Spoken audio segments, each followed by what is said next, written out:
Et on démarre tout de suite avec cette image du Zénith de Lille, une nouvelle fois plein à craquer ce week-end pour le concert de Star 80. Samedi soir, les fans de Cookie Dingler et Émile et Images, Sabrina, Lio ou encore Jean-Pierre Madère étaient au rendez-vous des 80s. 3 dates consécutives ont été tout de même nécessaires pour combler la demande du public nordiste.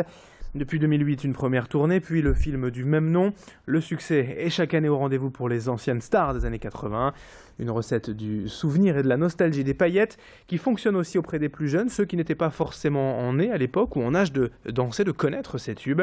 Alison Pelletier était au Zénith samedi soir avec le public avant le concert et certains, vous allez le voir, étaient déjà bien chauds. Et il montraîne au bout de la nuit, les monts de minuit. De voir beaucoup une belle époque qui a existé, avec des beaux chanteurs, puis plein de bonnes choses. Les plumes, les plumes, la fête, ça nous rappelle plein de choses. La chanson Born to be Alive, on entend ça, on a envie de se lever, de danser sans arrêt. Sabrina, boys, boys, boys. Sabrina, à fond, à fond, à fond, à fond. Et danse avec la vie, l'écho de ta voix est venu jusqu'à moi. Allez, autre image ce week-end dans l'actualité dans un tout autre style. La grande vente au profit des petits frères des pauvres hier et samedi à l'hippodrome de Marc-en-Barœul. La 22e édition de cette vente bisannuelle qui finance quand même 60% du budget de l'association. L'événement en permet de valoriser toutes les successions, dons et legs reçus à travers l'année par les petits frères des pauvres. Le prix des biens varie ainsi de quelques euros à peine à plus de 4 000 € cette année pour un tableau d'art contemporain. Cette vente organisée tous les 2 ans donc rapporte à chaque fois entre 150 et 200 000 €. Et ce week-end, plus de 1500 chineurs ou amateurs d'art sont venus regarder, acheter ou simplement apporter leur soutien à l'association. Alison Pelletier y était également et a rencontré un des responsables de cette vente.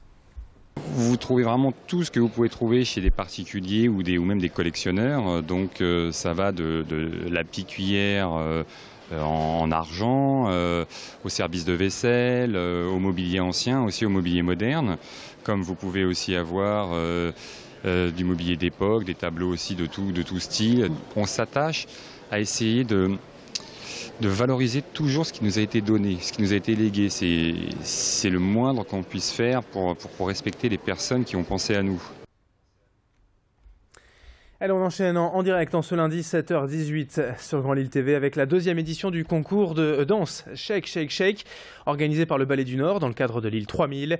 Le directeur de la compagnie et chorégraphe Olivier Dubois a souhaité ce concours le plus ouvert possible. C'est donc tout ce week-end à la gare Saint-Sauveur et le principe est simple, chacun peut venir danser librement et dans le style de son choix, hip-hop, jazz, street, crump, tectonique, contemporain ou classique. Il y avait de tout et chacun s'est défendu devant un jury de professionnels. C'est la compagnie Massala qui a emporté le prix du public, Marielle Desjardins le prix du jury et le grand prix avec résidence de création et éco-production pour Aurélien Douget. Retour sur l'événement avec le directeur du Ballet du Nord, Olivier Dubois, au micro d'Alison Pelletier. C'est super excitant. C'est-à-dire, il y a pléthore de propositions qu'on est...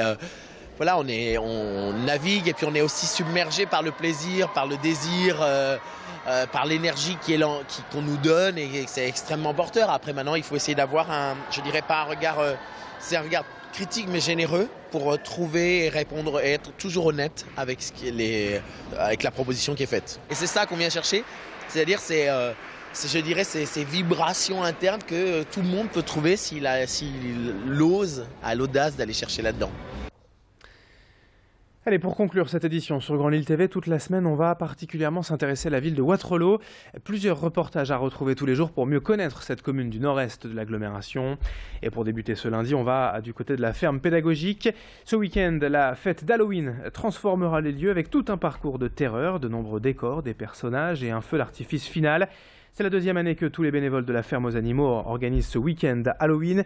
Une fête avant tout familiale qui avait tout de même attiré près de 1000 personnes l'an passé. Depuis un mois, les bénévoles préparent donc ce week-end et récupèrent, trient, retapent tout ce qui peut faire office de décor. Présentation au micro de Louis Caillet. Dernière, on a fait ça un peu, comme on dit, à l'arrache. On a eu un très très beau succès. Maintenant, c'est la pluie. Donc il faut qu'il fasse beau et pour avoir une très belle nuit, pour que on en profite, quoi. Et cette année, c'est très très bien préparé. Les décors sont, on est en train de les faire. Les bénévoles répètent régulièrement. Donc cette fois-ci, c'est plus de l'arrache, c'est du spectacle, c'est du pro. Et un peu de sport, les résultats du week-end pour terminer avec tout d'abord la Ligue 1 de football, les nouvelles défaites du LOSC hier après-midi à domicile. 2-1 face à Marseille. Les Lillois n'y arrivent pas en ce début de saison et tombent à la 15e place du classement avec seulement 11 points pris en autant de journées. En basket, en revanche, première journée de Pro B réussie pour le LMB et vendredi soir à domicile. Lille s'impose de justesse 59-57 à Saint-Chamond. Et ce week-end, les filles de l'SBVA, elles, n'ont pas fait de détail. 92 à 32 face à Toulouse.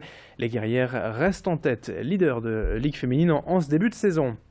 7h21 en direct sur Grand Lille TV en ce lundi 26 octobre. La météo du jour et l'infotrafic à suivre dans un instant.